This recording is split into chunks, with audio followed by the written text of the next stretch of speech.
Здравейте, мили хора! Как сте? Добър ден. Ние не сме се запознавали, аз често ви виждам по градинките с детето. Аз съм Влади, приятно ми. Аз съм Боряна. Иван.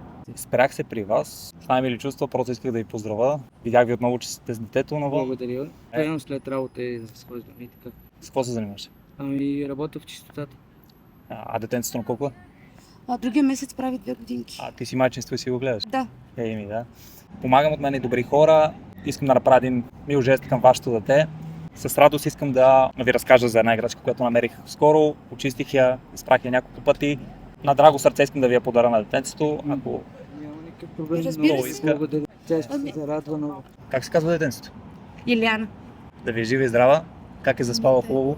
Да, тя много дълбоко заспа. За всичка с радост искам да ви подаря този мечопух. Много ви благодаря от сърце. Надявам се да го Смисъл, тя хареса. много ще го хареса. Много благодаря, много е В красива. смисъл, тя много наистина. обича такива играчки и много ще Тя го хареса. Наистина много ще се зарадва. Вижте, знам какво е с дете. Без да ви обиждам, искам да ви дам малко средства от мен и добри хора, с които да зарадвате Илянка с още нещо. Ще ги приемете ли? В смисъл, Много да, благодаря. много ви благодаря. 250 евро искам да ви дам.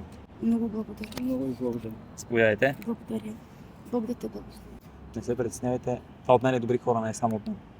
Много благодаря и на вас и Благодаря на ви останалите. Бъдете благословени. И вие също. Всичко добро желая.